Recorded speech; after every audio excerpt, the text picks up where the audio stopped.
Hi everyone. So one of your classmates had a question about how you can solve by substitution if an equation has only one variable. So here is an example. We can see that this has just one variable, x is the variable. So we want to solve it. We're going to do a substitution. And if you ever wonder what we're going to substitute, here's a hint. Okay. Sorry about my writing, but we're going to use the middle term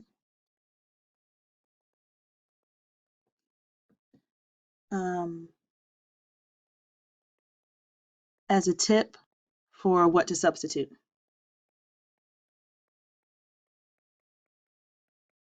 I don't like the way this looks. Okay, anyway.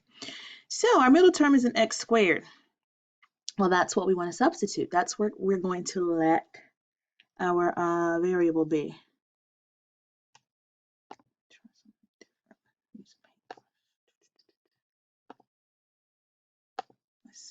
Okay, so we're going to let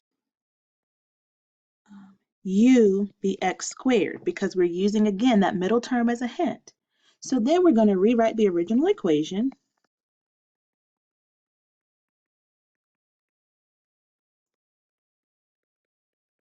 Using our substitution. So the original equation was x to the fourth minus 15x squared. I can't see if that's a plus or what, so let me erase it and then I can see if it was a plus or a minus. Oh no. Okay.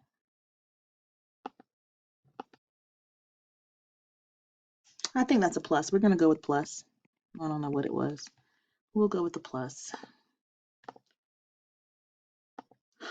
Plus 54. All right, so with our substitution, in the place of x squared, we're going to type or write a u. Right? Well, x to the fourth is the same thing as x squared squared. Well, again, we're replacing x squared with u. So then this becomes u squared minus 15u plus 54. And it equals 0. So that's what we're solving. So now this is just a simple, straightforward quadratic to solve. U squared minus 15u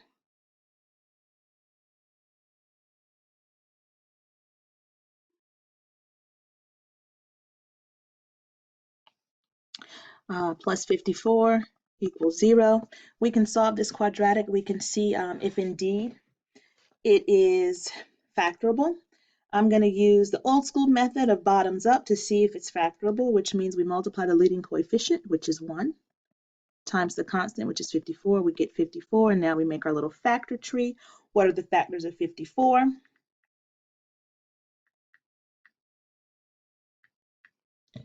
They are indeed, well, the first ones that came to my mind were 9 and 6, or -9, -6.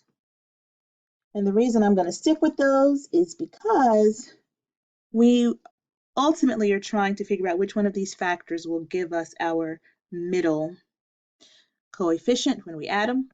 And these are the ones we want because -9 plus -6 is -15. And that's what we have right here, so that we're good to go. All right? Okay. So now we are going to factor. So we're going to set up our parentheses. Our variable is u, so we have u minus 9 times u minus 6 equals 0. And then we have to set each one of these factors equal to 0 and solve. Now, just a side note, if our leading coefficient were not a 1, we would have to do the bottoms up method. And I have a video in a previous section that describes that, so I won't get into that here. Okay? So now we have u minus 9 equals 0, or u minus 6 equals 0. Solve both of these. Go ahead and add 9 to both sides here. So u equals 9. Or add 6 to both sides here. U equals 6.